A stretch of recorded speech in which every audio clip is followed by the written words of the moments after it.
Greetings. Welcome back to the Cape Lead Revolution. This is Chachi, this time coming to you from not so beautiful Montgomery, Alabama. Absolutely horrible day, rainy outside, but thrilled to be able to do this podcast with two great friends. So happy to be down here for the Air Command and Staff College LEDx event. This is their third year doing it. So huge thanks to Major Kevin Unks, call sign Neat, for having me out here. I really appreciate the opportunity. And the best part about this is kind of putting on Facebook and letting people know that I'm going to be in town. So have two friends that were able to stop by and watch me speak today. And so I asked if they'd be on a podcast, and they said absolutely. So immediately to my left here, we have retired Chief Master Sergeant Chris Spann, and soon to be retired from the United States Army, Lieutenant Colonel Andy Riise. So Chris, Andy, welcome to Cape Lead Revolution. Thanks for brother. Thanks for having us. And cheers. Cheers, man. Another edition of Leaders with Leaders. Yeah, that's cool. Let's do this. So I did a bare bones in the introduction, but if you wouldn't mind telling the camera, the viewers and listeners a little bit more about yourselves. Okay, so Chris Spann, retired Chief Master Sergeant, spent almost 25 years, I think pretty close to the same amount of time as you, on active duty as a TACP, same as Chachi here. Spent time from Fort Campbell, Kentucky, working 5th Special Forces, 1st Special Forces. Retired up at Fort Lewis, Washington. Spent some time, about a year and a half, in the Air National Guard as an AGR technician. I don't know why they let me do it, but they let me do it. So I took it. And then retired, moved back home to my home state of Alabama here. Loving it. I know, roll tide. I know the weather's terrible, but here we are. But the football's good. The football is great. It's outstanding. Roll tide. So, Nice. Yeah, so me in a nutshell, anything else you think? No, that absolutely works. All right. Andy. Cool. Hey, Andy Riise. So compared to these two guys, I'm the OKSJ TAC in the U.S. military history. It's an honor to be with you guys, being fellow bomb droppers and guys that we love putting warheads on foreheads and help make a difference with people too. So I'm a coach by trade, mental performance specifically. Field artillery officer, the last 20 years, getting ready to retire, as Chachi said. I won't bore the audience with my background, but the part that matters for us, what I'm doing next, is that, like I said, I'm a coach. My background's in sport and performance psychology. Kind of learned about it, when I was a college football player at Army, being Air Force. Hey, I'm taught at the Air Force Academy, so it's all good. I love Army and Air Force football, but hey, so just learning about just the mental game, is appreciating that and developing the intangibles to help make leaders and teams better at what they do. So that's really become my expertise. And so I'm getting ready to go work with the Colorado Rockies, be a mental performance coach for them, and then also teach at Texas A&M University. They have a coaching academy there. So if anybody's watching and you're interested in becoming a coach, athletic administrator, we certainly talk about that later. Talk about the Veterans Coaching Program, which I think veterans, will make outstanding coaches and teachers, which we talked about when your work with the high school. Just trying to figure out what I want to do when I grow up. Married, 4 kids. We're at Fort Benning right now, just down the road, so not hop, skip, and a jump. One time zone away though. Yeah, right. And so slogged our way through the mud to come over here. You did an outstanding job today. Just joy to be here, and I think we need more stuff like this in the Army, like the TEDx type stuff. So. But last week in uniform, I couldn't be more excited to be here. It's a good time to be here with you guys. And like I am just so excited for my inner circle. The fact that I can just put out some quick tech message like, hey, I'm in town. You guys were able to come on down. Number one, your presence honors me greatly. So thank you for not only finding the time, but for making the time to come out here and do that. And so just had a good conversation about leadership, how we can make lives better. How the people that we work with can thrive under the right environment. So Chris, we'll kind of start off with you. What were some of the biggest fundamental things that you understand, that you personally believe about leadership? What has been some of the most impactful stuff? And obviously we'll switch over to you, Andy, for this. But again, like when you think leadership, what does that mean to you? How does that apply to you? What's the first image that gets conjured up? Like what would you want to share with somebody about how you can personalize leadership? Yeah, well, so I think when I think back to the people who made a big impact on me, who were my leaders, I know you talked today about some negative influences you had as a young airman, and I think back to those guys who were leading me. They didn't seem like they were really trying to lead me. Some of the best guys I ever worked with were not guys who stood up in front of me and said, "Okay, guys, so the principles behind what we're about to do is that," they were very much lead by example. Don't hang out in your desk, in your office. Be out with the guys. If the guys are suffering, you're suffering. Kind of that team mentality. And the guys who always led the best for me, when they walked in the room, you just kind of knew those were the guys. Guys, I'll tell you right now, guys like Scotty Myers, who's a great friend of mine, but also a very great leader. There was no doubt when Scotty was around who was in charge, and who, when something happened, everybody would turn and look at Scotty because. But you set yourself up for that, because you can't just walk in a random room, and they're going to think you're in charge, right? Sure. So you got to set the stage for.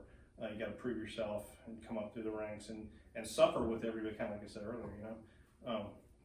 To me, those guys with the great work ethics, who were always there with you.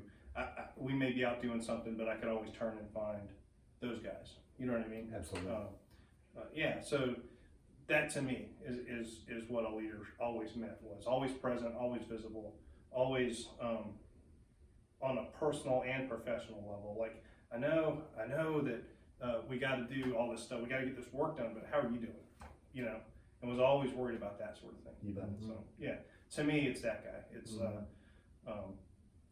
guy who cares. Yeah, I'm gonna get my hands dirty with you, Right.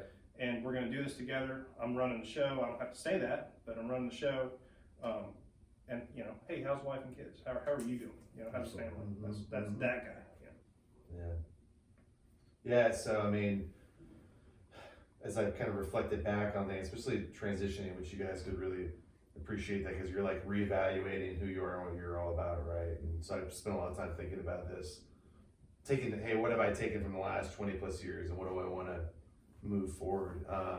There's really three things for me that I personally identified with, very similar to what you're saying, Chris, and it goes back to the C's first and foremost. I mean, you got to have it, you got to care, you got to give a shit.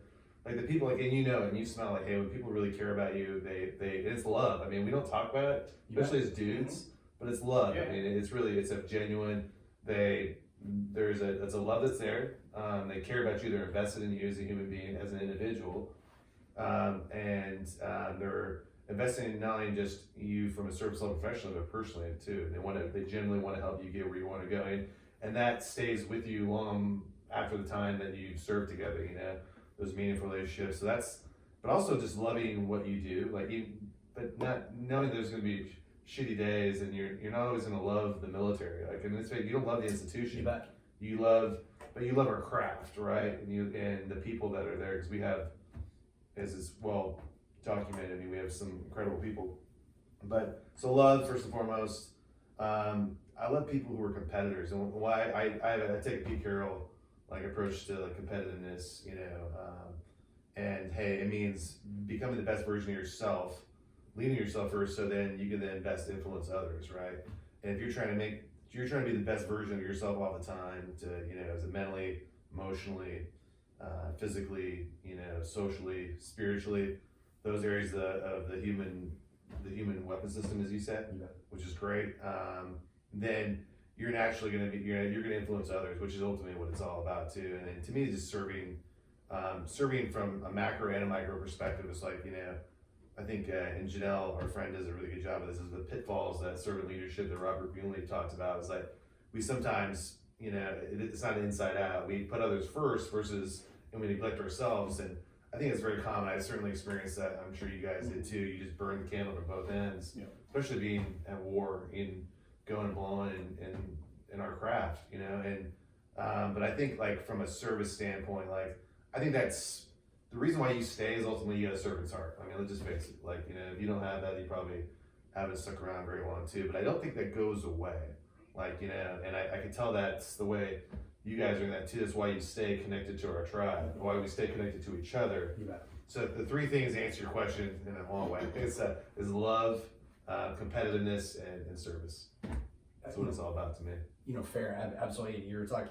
John Gordon has the Energy Bus book, and I think to your point, Andy, he talks about we focus on so much the fruits of our labor. We focus on the fruit, but we ignore our roots. Yeah. You know, so we need to kind of pay attention to our roots and moving forward and see how we can find success. And then another thing that you kind of touched on here, I kind of hinted at it today, is like, I really believe that leadership is a byproduct of other character traits. Yeah. Because I had leaders who told me for years, like, you need to stay relevant, which is cool. I think it's great advice. The only problem is I don't determine my relevance. Yeah. Right, relevance is someone else's opinion of me. Right. So what are the character traits that I could display that would hopefully make me relevant? I say it's competent, credible, trustworthy, informed. Okay. Yeah. Right. So if I can say those 4 things, then perhaps the byproduct of that would be my relevance. Yeah. Are there any specific traits unique that you like to see from leaders, kind of along those lines, and not trying to put words in your mouth, but what are some of the traits that you absolutely want to look for outside of the stuff that we've mentioned that is either going to make them relevant or what you would identify with them as being a good leader? Andy, we'll start with you. You want to start? Please. Yeah, I mean, just taking a look at, and again, you guys know me, Chris doesn't know me, I'm a behavioral science geek, you know, so like, when I look at all the skills that are out, especially when dealing with the intangibles of the human dimension, like, I categorize about 4 things. It's like, you know, it's like 4 buckets, and there's a lot of knowledge, skills, and experience that kind of go into these too. We won't touch on it, but they'll flush out. One is self-awareness. I mean, you know, we talked about today, that came up today several times in talks, was knowing thyself, but like, but being deliberate and intentional about how you do that, you know. So if, you know, it's like if he appears wearing no clothes and he's running around naked because he doesn't know that he's not naked, right? Right. So it's when people, you know, so you have to move from being, you know, consciously, you know, or unconsciously incompetent, you know, to being unconsciously competent, right? And there's a movement there too. So then self-regulation is important. Like, a lot of people talk about self-awareness, but a lot of people aren't talking about self-regulation, self-management. They're like, those are the 2 pieces of the individual. And then beyond self, I think that there's 2 things. That was 2 buckets too. One of them being like situational and environmental awareness, right? And so knowing what's going on around me, you know, like we talk about beyond the phone and beyond my immediate, you know, 50-meter perimeter, you know, what's going on, and then how do I influence that? It's a you know, it's a multilateral approach. And then how do I influence that? Like what can I influence versus what I can't? And you know, and then how do I do that? And I think that's, again, leadership is about influence, but I think it's beyond that too. Within that span of control is for your influence. There's a piece of that too, but also how do I stay connected with my operating environment and what's going on around me, not just the people within it. Well, too. So the 4 things: self-awareness, self-regulation, situational awareness, and then influence. Yeah, influence. Yeah. So that's what I would say. Yeah, I hate to follow the guy. So here's my 12-step. That's right. No, It's all bullshit. I like the color blue. yes, and Yes. sound orange. But so You just say the sound orange. so for me, the guys, you know, I had some senior leaders, and not even senior, mid-level, right?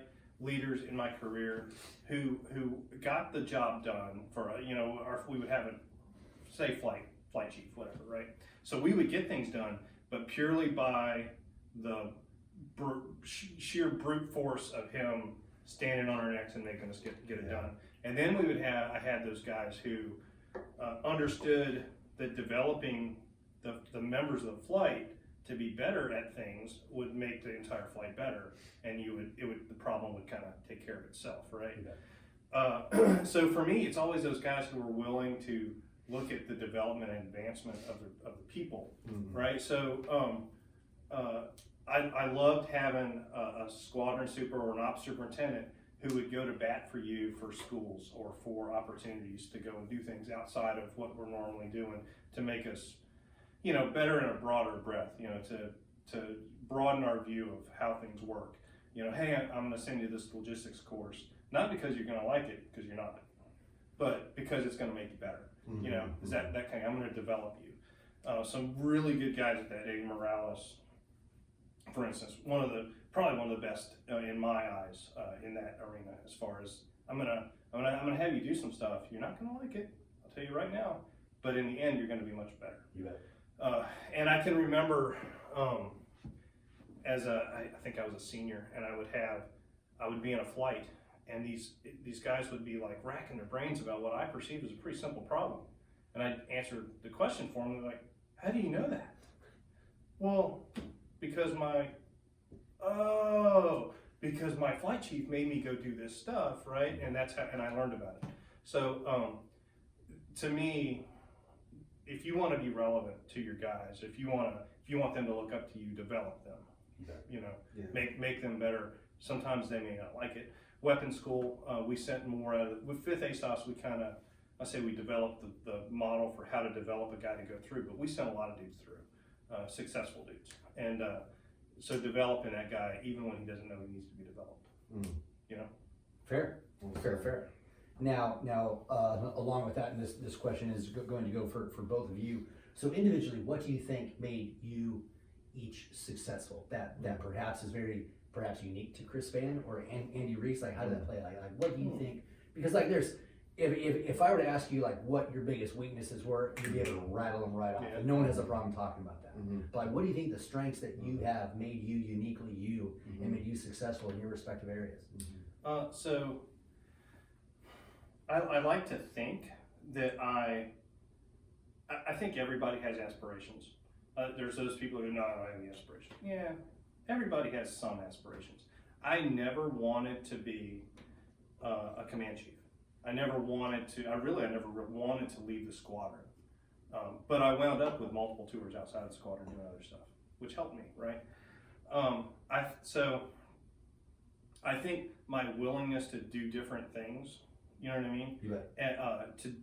And in fact, you know, I can remember my retirement speech, which was not a speech. I just made something up at the end, but as you did. well, yeah. So, but my point was, be good at something nobody else likes being good at. If you really want to help the team, right? There are tasks out there that people, I think at the time, were like digital cast, that sort of stuff. You know, learn how to do that because it's coming. You're gonna have to do it at some point. You don't have to spend all your time on it, but be that expert. You know, get outside of your comfort zone and do those things. So I think taking those tours outside, maybe the best way to say it is, get out of your comfort zone. You know, if you're comfortable, you're probably not doing what you need to be doing. So when I had the opportunity, I went to special operations. You know, and I did that for as long as I possibly could, and then tried to go back, and they wouldn't let me. But because that is, and what a lot of folks don't understand is, you know, it's not wearing a ball cap and rolling your sleeves up and putting your hands in your pockets. It's just a lot of work. It's a lot of things that you don't think you have to do to go and do those sorts of things. A lot of studying, you know, a lot of time, after-hour stuff that you gotta figure out on your own kind of. But being able to get out of your comfort zone a little bit. I did an acquisitions tour. So a former special operations guy went and did a tour in acquisitions. But hands come Makes complete sense. Yeah. But you know, I mean, two separate sides of the coin. But man, I learned so much. Like I had no clue about how that side of it and where acquisitions touches and where the money comes from and who leads that and who does this. So you know, get out of your comfort zone. Do things that you don't necessarily want to do, but it's gonna make you better. Absolutely. Well, I can see how that. I mean, especially in our craft, like getting really good equipment and understanding the procurement process to help take care of your guys and get them the best equipment in their hands and help your candidate. I can see how those really. That was my ongoing theme. In fact, I can remember screaming at some civilians when I was up there about, we are not going to change the basic way we do our mission. We're going to adapt to them. Sure. Make it easy for the operator. You know, that's the point. So. Yeah. Cool. Andy, how about you? Like what skills, like what is uniquely you that, or perhaps like what is the one thing that has helped you find success? My failures. Fair. You know, I mean, I think that when I look back on the things that really made me who I am, and you know, was the mistakes that I had, especially early and often, right? It was really going through the struggles, having adversity early on, having to learn how to be resilient and be gritty, and you know, and then learning from that and growing from that, and then using that as fuel and motivation.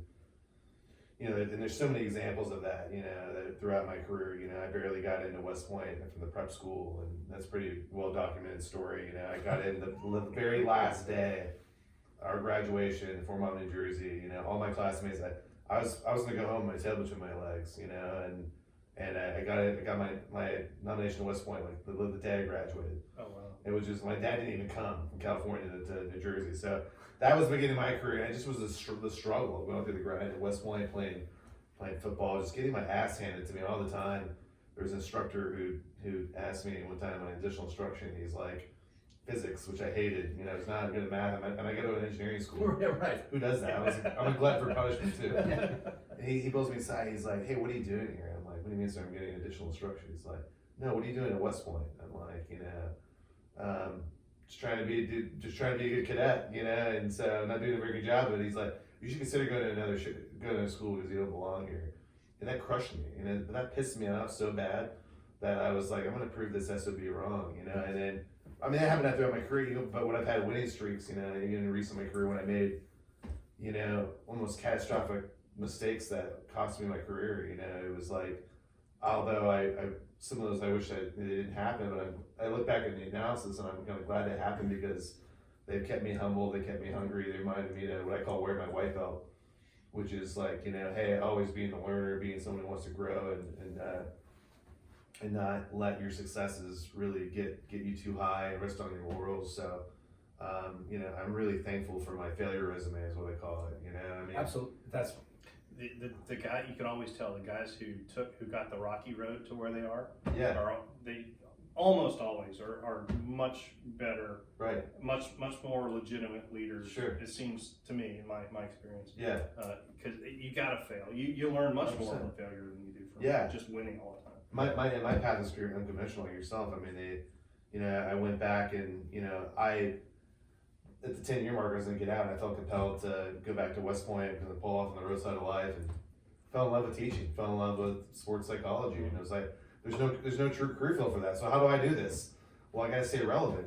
You know, go to special forces. Don't do that. You're going to kill your career.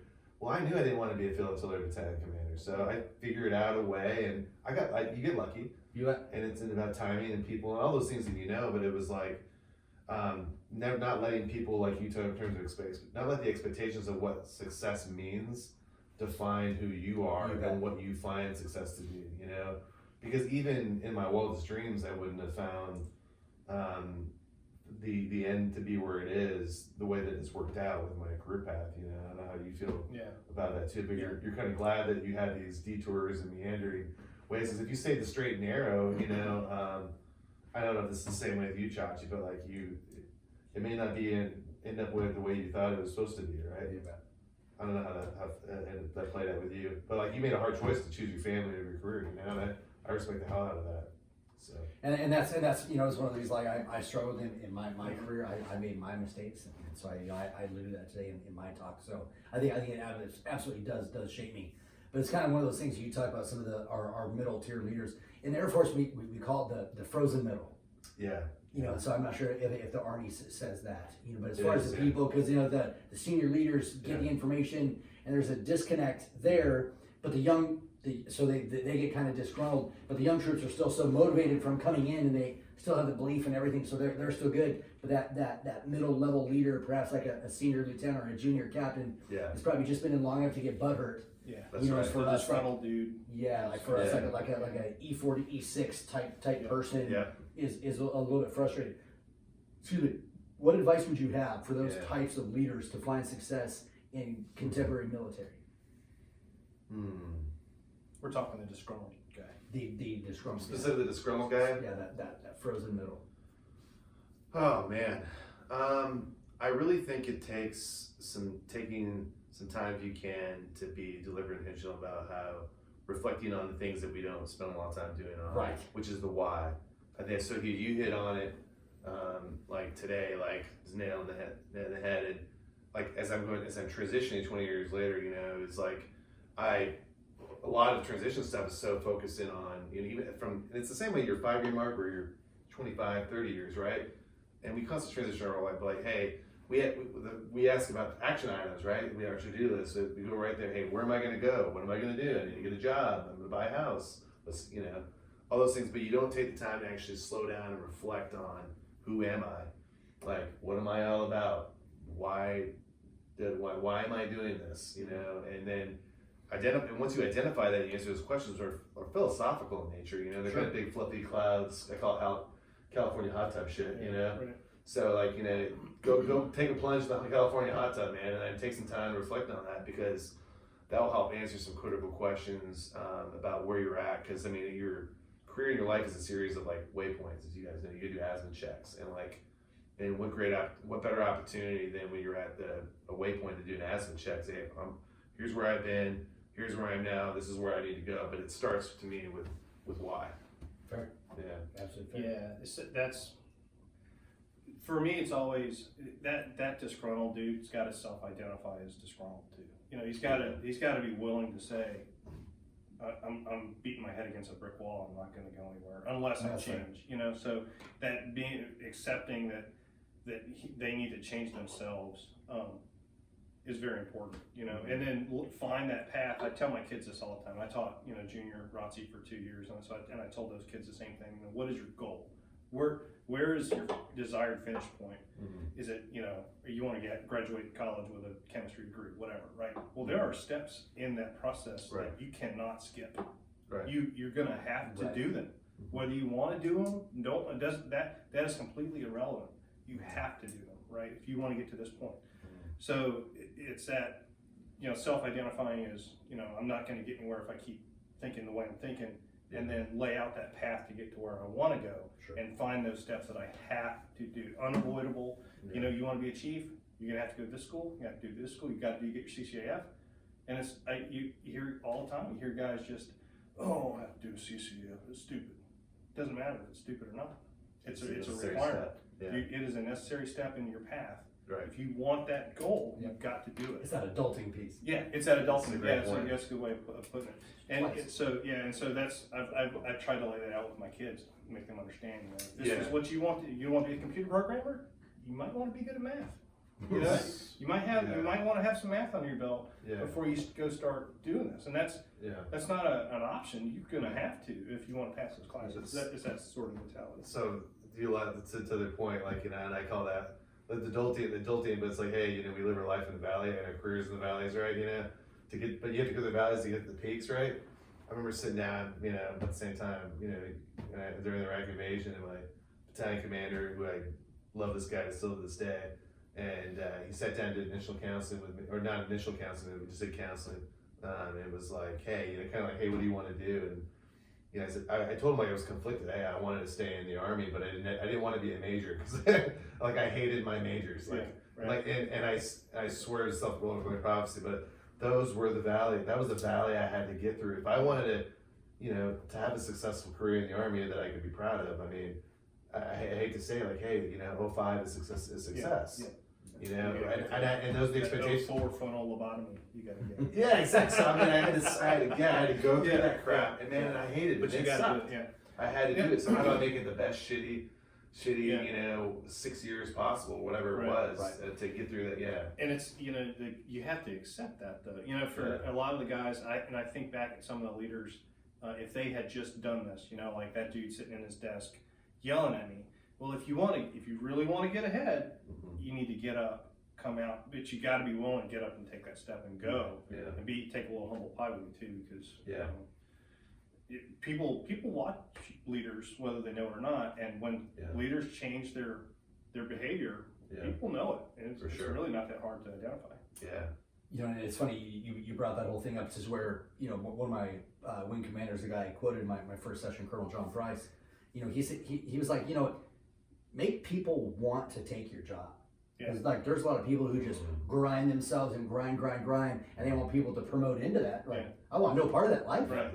Like nothing. Like show them that, hey, there's a way to do this job and be successful. Because we need competent, incredible leaders. So if all the all-stars get burned out, they don't want any part of that. Go find greener pastures. That's right. So we need to make sure that we're leading in ways that show people like, hey, these are good positions to take, and they're good and productive and fruitful. So absolutely digging the conversation. We're going to take a quick break here. We're going to kind of refuel, get some more awesome juice, truth lube, have that going. So we'll be right back with Chief Chris Spann, Lieutenant Colonel Andy Riise, back here after break on the Cape Lead Revolution, another edition of Leaders with Leaders. Be right back.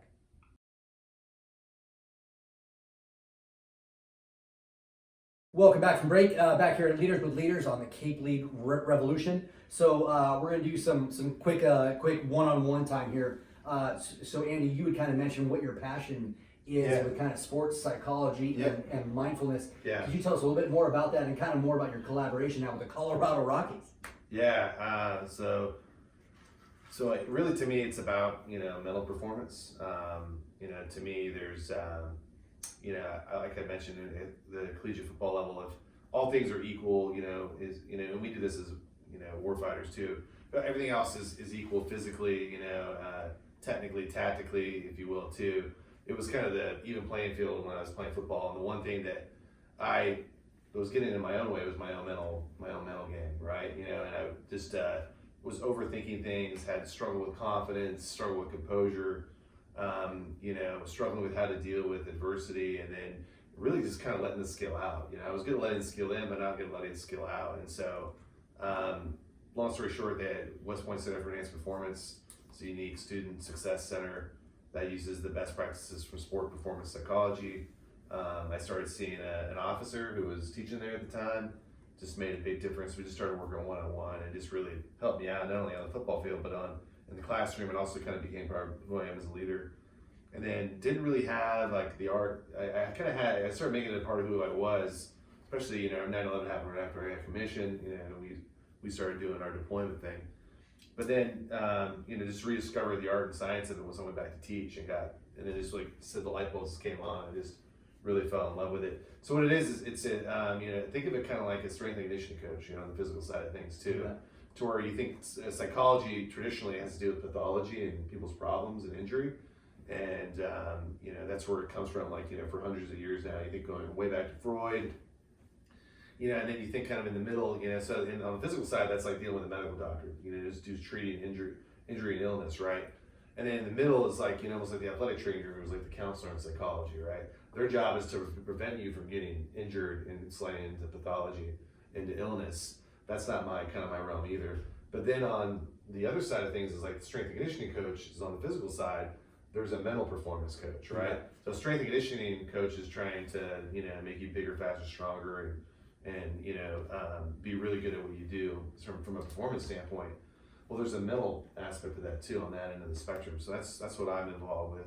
And to me, it has to do, from a leadership standpoint, it has to do with the intangibles I talked about. So, like you mentioned, hey, in certain doctrine, I forget what it was, the confidence is mentioned in our doctrine like 66 times, right? But like, how the hell do you develop confidence? Like you pose a question. All that platitudinal bullshit. Yeah, like what the hell is it? How do you actually develop? Well, there actually is an art and science how to do that, and that comes from psychology, right? And so. But then how do you do that in a palatable way that's actually a skill that you actually can apply to what you do physically, what you do tactically, what you do technically, and you get unlimited reps to it. What about composure in extreme circumstances? Like you just don't show up and all of a sudden, I'm composed and I'm poised. Yeah, exactly. Like it doesn't fucking work like that. Yeah. So there's a way that you can develop that, and so that kind of or concentration is another thing too. Which really there's attention control is another thing as well too, but. There's a whole series of, like a menu of skills that you can develop to really help you get after those intangibles to make you a really high-performing individual and also a high-performing team. So I just become really passionate about how do you teach that, how do you coach that, how do you develop that. So it started obviously with my personal experience, but then it became how do you teach that, how do you coach that, and to be able to do that with the market segments, for lack of a term, that you love. I mean. The military, first and foremost, I had to go do the work with special forces guys. I mean, and who better that needs this stuff than our elite tactical athletes like you guys, who are in harm's way, and to where all those intangibles are paramount, right? I mean, kicking ass between your ears is so important in combat. When you can't control a lot of other things, if you can control those things in yourself, you're tipping the scale in your favor. And it's fascinating to me that I've always found the similarities between sports and the military, like, are just so hand in hand, and I love that. And it's funny, if you go to like a professional sports coach, they've got all these books about military leaders. And you go to military leaders, they got these sports stuff. 100%. Because our worlds are so similar. I've never put that together, and that's absolutely true. But the worlds are so similar, so it makes sense for me to go into baseball, and I'm just very humbled to get the opportunity to work with the Rockies. And again, it kind of goes back to the network and who you know. A good friend of mine named Doug Chadwick, an artillery officer with me, got his PhD, taught at that same center I did. He and I taught together, and we were next door neighbors, and we've been friends for a long time. Also an Army football player. And so he's, Major League Baseball, which just like the military hasn't always been, psychology really hasn't been the coin of the realm. It's always been behind the shadows and something that has to do, there's a stigma associated with talking about the mental and emotion part of your game, because like it was associated with like there's something wrong with you, like you're broken, and it was a liability instead of an asset. That paradigm has shifted, in the same time period that it has in the military, it's happened in sports too. So in Major League Baseball, they have at least one sports psychologist in every club, and probably more. So the Rockies have expanded that program, and I'll be working with the minor league level as well too. But just really excited to take what I've learned in the military and bring it back to sports. But then, because they're so interrelated and the cross pollinate those best practices, I'm just really jacked about it. So that's super huge, and we're having some conversations at break. Is we've had nearly 20 straight years of sustained warfare. Yeah. And we're an all volunteer military, and people are still coming in, right? So I'm absolutely thrilled that there are still our countrymen that are willing to give of themselves, because contemporary American society isn't taught to be selfless, by and large, or at least everything I see on the news.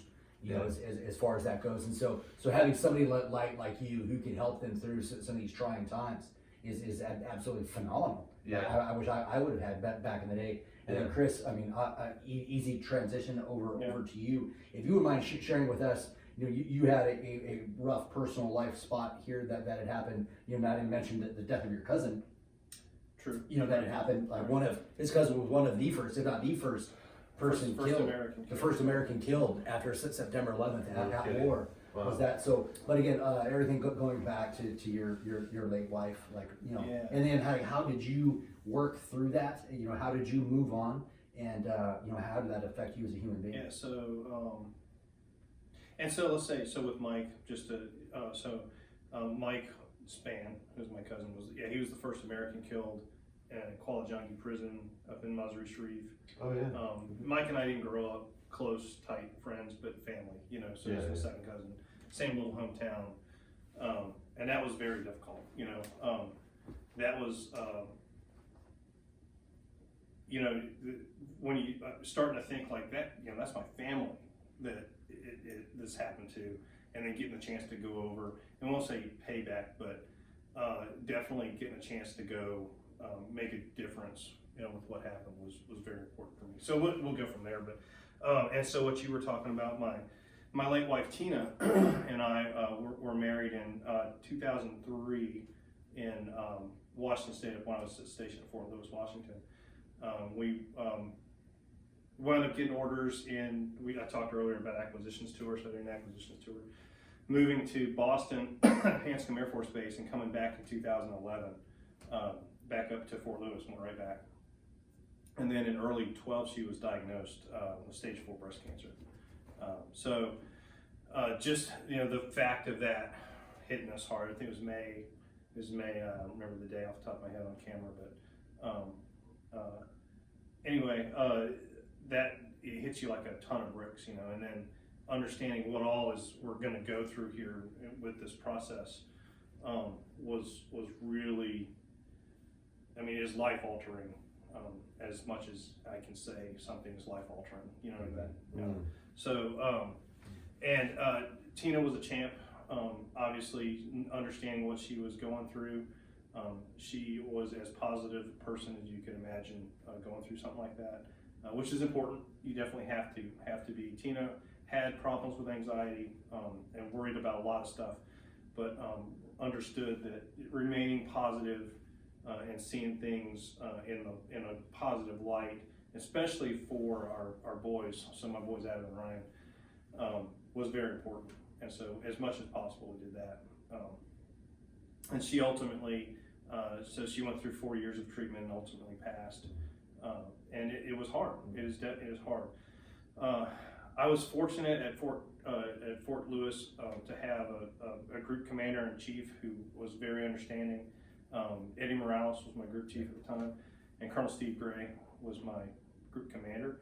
So in Steve Gray, I not only had a guy who was empathetic to my problem, he was sympathetic because his wife had gone through some stuff as well. And so they basically said, go take care of Tina. And for almost 6 months, that's what I did.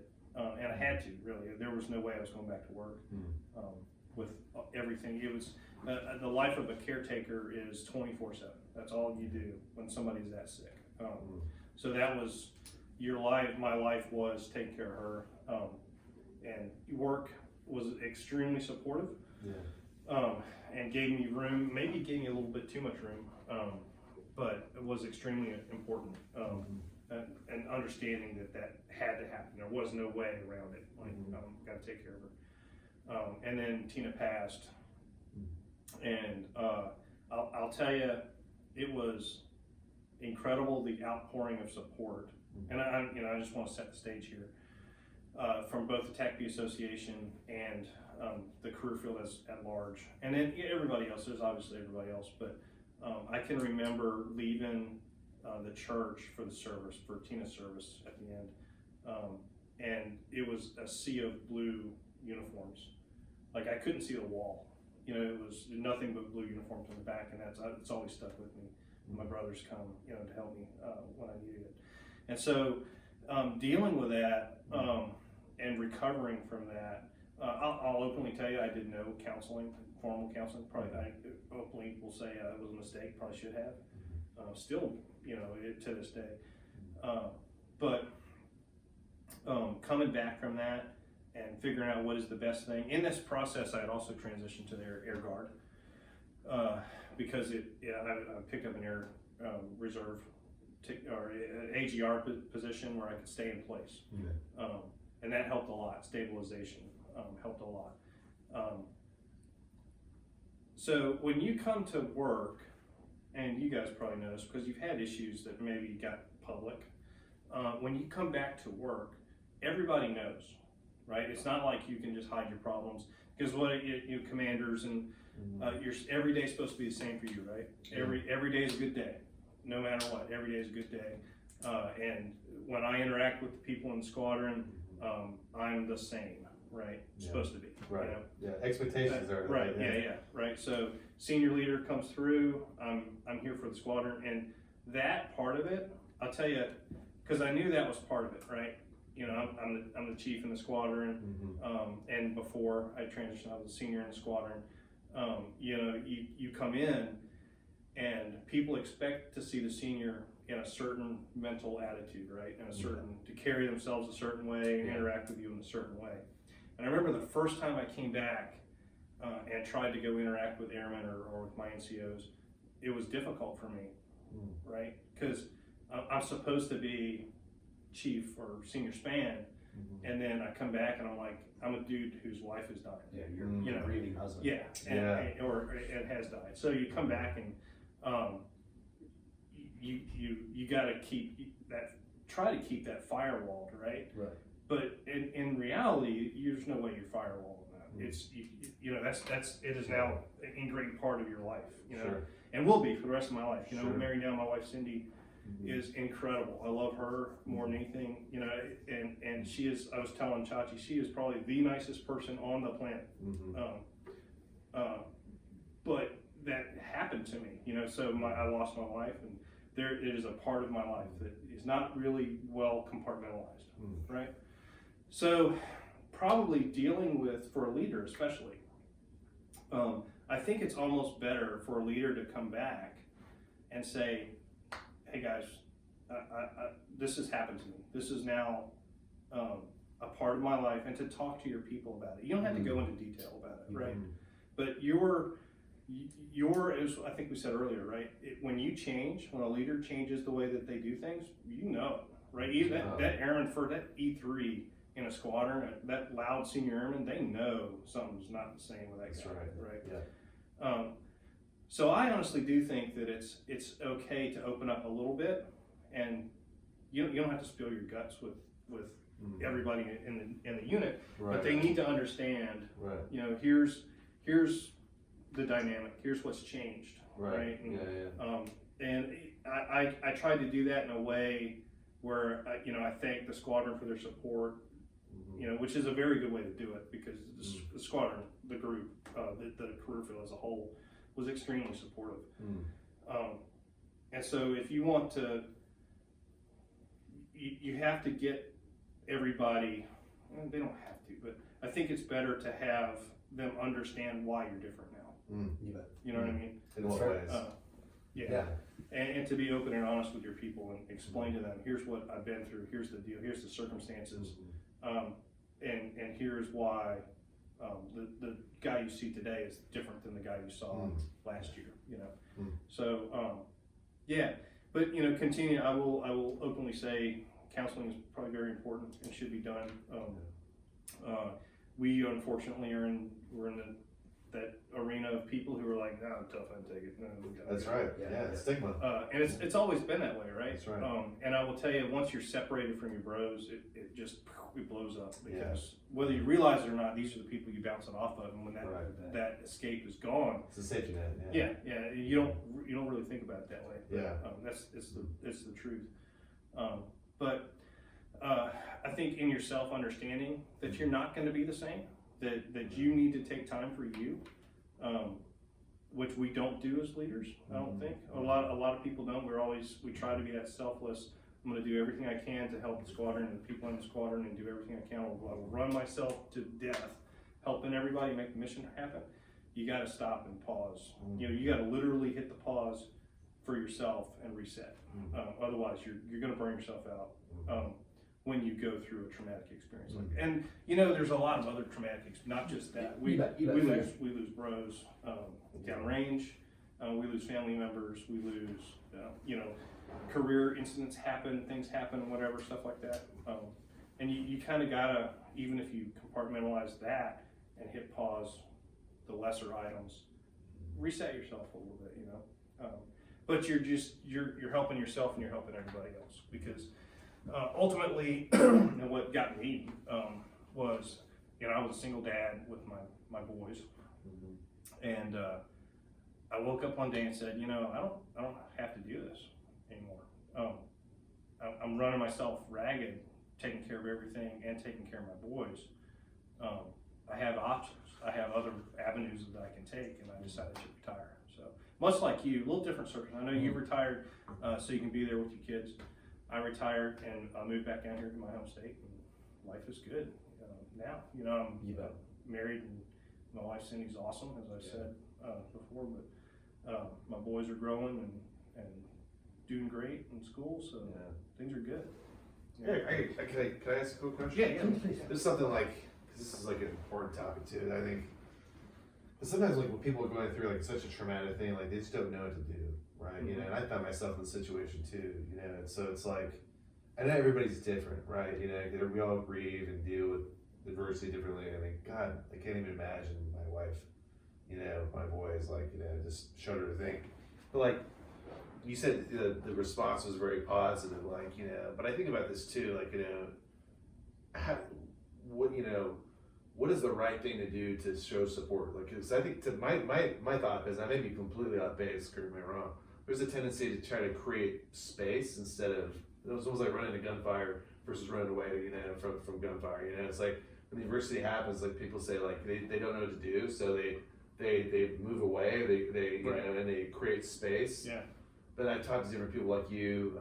My sister lost her husband, when I was a sophomore in high school, and totally different set of circumstances. But again, like I remember talking to her about it, and it was like what she probably wanted was she wanted people to move to her, not away from her. But because people didn't know what to do, they felt like you needed space. I mean, what are your thoughts on that? That's 100% true. Yeah. Both during, so when I was a caretaker, I was taking care of her. Yeah. I was fortunate. And I don't know, I can't remember at what point along the path this happened, but Tina would call up Ray Vivian or, my other friends up at Washington State, go, hey, you need to come get this dude, like take him somewhere, go let him have a boys' night or whatever. Yeah. And she was very open about that. And I would have her mom come take care of her. And I would so you can go. yeah, but I didn't realize that for a while. into it. Yeah. Because, so, our cups, we always want to run with a full cup. Yeah. And then when you take something out of the cup, you got to fill the void with something. It's just what we do, right? So I was working full, I was a senior master, I was, predominant at one ASA. I was the operations superintendent, so very visible, important position. I say important, as important as we want. The most important. Yeah, we made this job up for you. That's So, anyway, but I was busy, I was working, and when you take that away, you got that void, and it's going to get filled with something. Sure. I was taking care of Tina all the time and not taking care of myself. So it's all those things. This time with bros, which you don't. It's very important, especially when you retire. You and I think are fortunate now. We get to see our bros a lot. You bet. Before, not so much. And when I was isolated, that was a rough time. And you don't realize it until you're with them again. You're like, oh, that's what was missing. I needed some of that. And I remember hearing stories, but you see in the caveman, or in the not caveman days, but in the old days, people would go on a battlefield and fight, and then they would come sit around a campfire. I think this was Dave Grossman. They would come sit around a campfire at night and they would talk about it. And even if it was stories, you're still releasing, a little bit, Right. And when you don't have that outlet, it's hard, So and you don't think about it until, like I said, you come sit down with your bros and start talking about it. And on the drive home, you're like, man, I feel a lot better. Right. Just that interaction with people who who genuinely care about you. And then you just come to find out that some of your bros are battling the same shit. Yeah, absolutely. In different ways. You're like, pardon the language. I mean, you didn't like, I'm not being a bitch. I'm not being a pussy. Right. I'm not a loser. I'm not weak. Yeah, right. I'm not broken. Right. I'm not broken. I'm a human being. That's right. And like I have feelings, and then like things affect me, and to see other people going through it, be able to have a drink and let it out and be human. And unreal. Yeah, and you're different. You're a different person. Whether you believe it or not, now after that event, you've changed, and you got to accept that. That's why I say it's important to talk to your people that you're leading, and let them understand. Here's what I've gone through. You don't have to give gritty details, but here's what's happened, right? Here's why you haven't seen me as much. Here's the deal. Doesn't make you a weak person. Sure. Yeah. I think it's much harder to stand up and talk about it, and to kind of let people in than it is to. That sounds kind of weird, doesn't it? Anyway. No, but well, that kind of goes back to Andy, like letting skill in and letting skill out. Right. I've never heard that phrase in my life, and like that instantly struck me like what a great visual that is for all of that. And so Ben, I could take notes. So number one, thank you very much for sharing that with everybody. Like that, I think that's just super helpful for people to understand. And again, maybe you did some parts of that right, maybe you did some parts of that wrong, but you're human, and you're willing to tell the story and hopefully let people be better. So that's absolutely huge. But getting back to a phenomenal point that you did bring up, so we'll kind of go back to the dual questions. What do you do now for you? What do you do to restore your soul? What do you do now that brings you true happiness in the life, this new life that you have created for yourself, and the happiness that you've been able to find? My wife, Cindy, is phenomenal. And so I know, and I feel bad for her because she's dealing with basically a broken veteran and she doesn't understand. So she didn't walk that journey with me, that active duty journey with me. She's got that perspective, So so I've got my weirdisms and oddities and broken brain isms, whatever. And she hasn't walked that path with me before to see, hey, I used to be kind of normal. Right. But I do everything I can for her. But my boys, they're kind of they're my rock, and seeing them grow and get better at things. Watching my son Ryan play football. My son Adam tomorrow has a debate meet at University of Alabama Roll Tide. But those things, and for myself, I've got a bunch of hobbies, and the things I try to make time to do. But right now, honestly, I don't spend a lot of time in hobbies. I've got a woodworking shop where I try to make stuff. I want a cutting board. We'll work on that. I got Nice. 2 in the hopper. So I've got a woodworking shop. I've got my guns, and I reload, and I've got my guitars, and and all those things. And I try to make those decompression times. Right now, one of the things that's most helpful to me is I'm trying to do a lot of ancestry stuff. And, Nice. yeah, kind of track my history and figure out where that came from. So Awesome. yeah, Cool. yeah. Nice. Andy, how about yourself?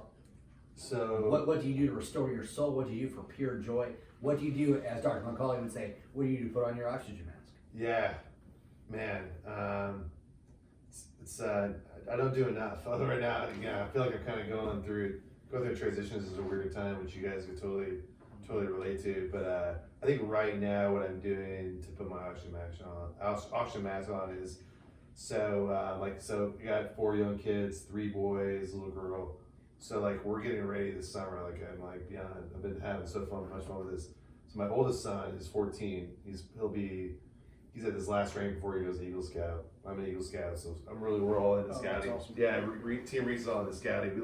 We're in sports too, but just to kind of what's the latest is. So we're getting ready to do a 10-day, 50-mile backpacking trip in the Southern Rockies of New Mexico. Yeah, and so I'm one of the adults doing it, and so I'm just teaching them about holistic fitness. So not only getting themselves physically right, in terms of activity, nutrition, sleep, stuff like that too, and getting them ready to go do that too, but also getting them ready mentally, and emotionally, getting them, how do they come together as a team? Yeah. There's a leadership piece of that too, because it's a small crew. So the troop's like 40 boys, but this is a small group of older boys who are all leaders in the troop, so they're learning how to lead themselves a little bit too. So that's fun. So I've enjoyed the heck out of that. We just did like an 11-mile hike on the Fort Benning. We did like a little obstacle course too, so I'm enjoying that too. So that's going to be a lot of fun. And then I think for me, just it's actually gives me a sense of purpose to stay fit and stay on track too, to model the right behaviors.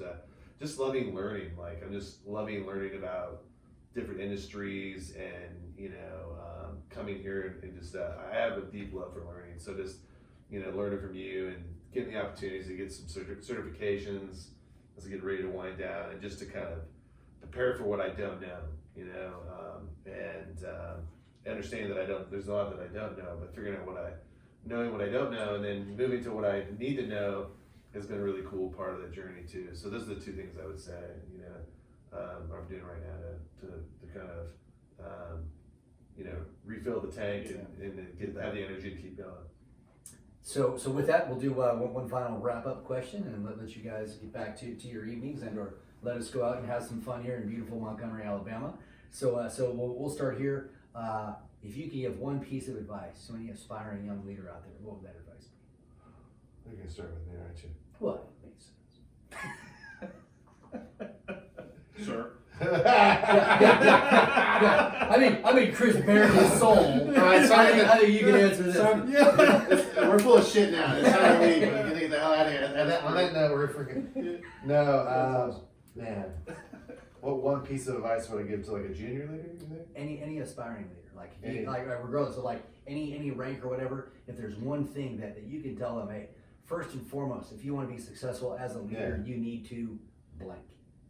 I mean, understand that it's not about you, but it starts with you. Write that down. That's very good. Simple as that. That's what I think. Chris, how about you? You can't say that. I think we hit on this earlier, is find something you're going to fail at and do it. You know what I mean? Get really good at that, yeah. Yeah. And on that string of some of the best leaders ever are that way because they failed so many times, or they failed at key things, and then drug themselves out of the hole and got better. I can't stand seeing the guy who walks the easy path all the way and then still makes it. Yeah. You know what I mean? Who finds that path of least resistance and then has never really experienced anything, Mm-hmm. because there's nothing like experiencing failure to make you better. Sure. And to especially open your eyes to what it's like, what it feels like, to not be good at something. Yeah. I mean, you can say that, put yourself, or make sure that you're the least capable person in the room. Fill the room with people who are better than you. Yeah. And then aspire to be like them. And there's a lot of different things I think I could say, but Sure. I think that failure piece. I remember having a talk with who was it? It may have been Shaq Bushane. You know Shaq, right? Is that there are not enough people in the Air Force today, leaders in key positions, who have been in good bar fights together. You know what I mean? Yeah. Or who have had their asses handed to them in a bar fight. Yeah, right. There needs Sure. to be a little bit more of that sort of. I've failed and I've gotten better. Why do you think that is? I mean, to riff on that, I mean, I feel like I've heard that from a lot of young leaders, the pressure cooker, like we're under a lot of pressure, and do you think that pressure has increased? Has it changed? Or is it just the way it's seen, perspective? Is the perspective about pressure on, especially as you gain rank and experience and there's more is expected of you now? I mean, is that perspective changed? I don't know. I don't know if that's an issue of they can pick and choose now. Yeah.